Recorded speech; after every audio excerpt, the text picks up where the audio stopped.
পাপাচারের মধ্যে আবার বিশেষ করে মিথ্যা কথা, মিথ্যা কাজ, প্রতারণা, 2 নম্বরই এগুলো পরিহার করে চলা। এগুলো অন্য সময় তো পরিহার করতেই হবে, রমজানে আরো বিশেষ গুরুত্বের সাথে পরিহার করতে হবে।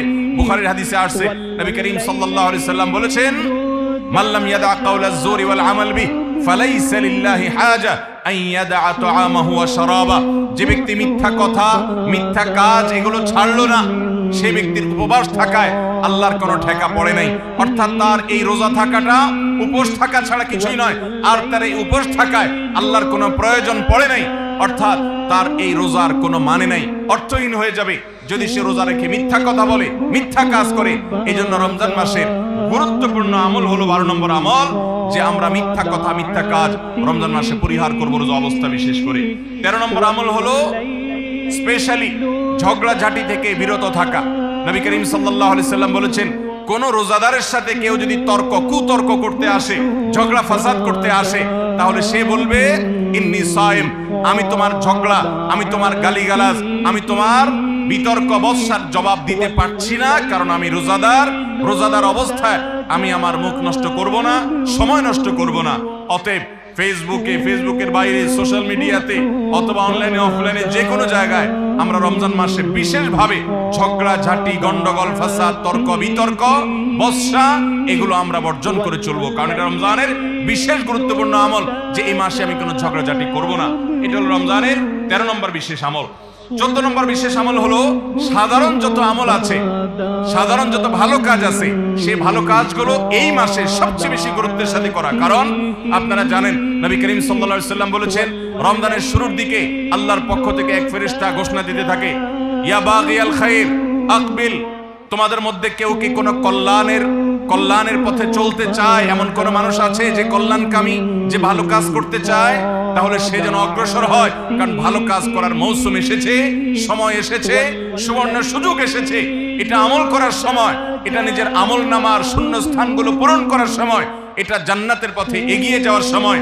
অতএব যত নেক আমল আছে, সেটা যেই ধরনেরই হোক না কেন, সকল ভালো কাজ সবচেয়ে বেশি করতে হবে এই রমজান মাসে। 5 ওয়াক্ত নামাজকে গুরুত্বের সাথে পড়তে হবে, অন্যান্য সমস্ত আমলগুলো করতে হবে, সাধারণ আমলগুলো বিশেষ গুরুত্বের সাথে করা। এটা হলো 14 নম্বর আমল রমজানের। 15 নম্বর আমল হলো খুব গুরুত্বের সাথে ইস্তেগফার করা, আল্লাহর কাছে গুনাহ মাফ চাওয়া। কারণ আপনারা জানেন, রমজান মাস এসেছে আমাদের গুনাহগুলোকে মাফ করাবার জন্য। রমজান মাস এসেছে আমাদেরকে জাহান্নাম থেকে মুক্তির পরোয়ানা পাইয়ে দেওয়ার জন্য। নবী করিম সাল্লাল্লাহু আলাইহি সাল্লাম বলেছেন, ওয়ালিল্লাহি উতাকা মিনান নার ওয়া যালিকা কুল্লু লাইলা। রমজানের প্রতি রাতে আল্লাহ তাআলা অসংখ্য অগণিত মানুষকে জাহান্নাম থেকে মুক্ত, অমুক জাহান্নাম থেকে মুক্ত, অমুককে জাহান্নাম থেকে মুক্ত ঘোষণা করা হলো। এই আল্লাহর ফরমান ইলাহি তিনি জারি করতে থাকেন, বহু মানুষকে আল্লাহ তাআলা মুক্ত ঘোষণা করেন।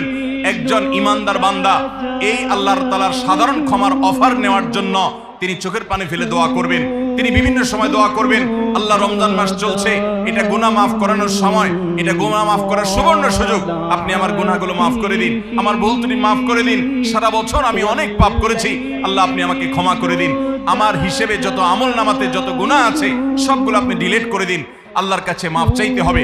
নবী করিম সাল্লাল্লাহু আলাইহি সাল্লাম বলেছেন, জিবরিল এসে তার কাছে প্রস্তাব পেশ করেছেন আল্লাহর তরফ থেকে, বাউদামান আদরাকা রমাদান ওয়া লাম ইগফার লাহ, যে ব্যক্তি রমজান পেয়েছে অথচ তার গুনাহ মাফ হয় নাই, সে ধ্বংস হোক। নবী সাল্লাল্লাহু আলাইহি সাল্লাম আমিন বলেছেন।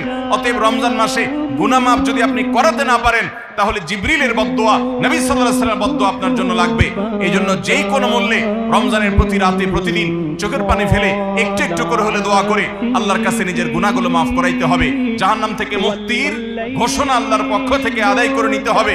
এর মাধ্যমে এটা হবে দোয়ার মাধ্যমে, রোনাজারির মাধ্যমে, কান্নাকাটির মাধ্যমে, চেষ্টার মাধ্যমে, আল্লাহর কাছে তওবা করার মাধ্যমে। আল্লাহ আমাদেরকে তৌফিক দান করুন। এটা হলো 15 নম্বর আমল, যে গুনাহগুলো মাফ করাবো, জাহান্নাম থেকে মুক্তির পরোয়ানা দেওয়া হয়, সেটি আমার নামটা যেন সেই তালিকায় যায়, সেই চেষ্টা আমরা করব প্রতিদিন। 16 নম্বর রমজানের বিশেষ আমল হলো রোজাদারকে ইফতার করানো। নবী করিম সাল্লাল্লাহু আলাইহি সাল্লাম বলেছেন, মান ফাত্তারা সাইমান ফালাহু মিথলু আজরিহি মিন গায়রি আন ইউনকাসা মিন আজরিহি শাইআ। যদি কেউ কোনো রোজাদারকে ইফতার করায়, আল্লাহ রাব্বুল আলামিন ওই রোজাদারের রোজার কারণে তিনি যে সওয়াব পেয়েছেন তারটা তিনি পাবেন, অতিরিক্ত বোনাস হিসেবে যেই লোকটা ইফতার করালো রোজাদারকে, আল্লাহ তাআলা তাকে সমপরিমাণ সওয়াব দান করবেন। ভাইরা আমার, আমরা রমজান মাসে কেউ চাইলেও 30টার বেশি রোজা রাখতে পারবো? 30টার বেশি রোজা রাখার কোনো সুযোগ আছে? ছোট পোলাপান আছে, তারা দিনে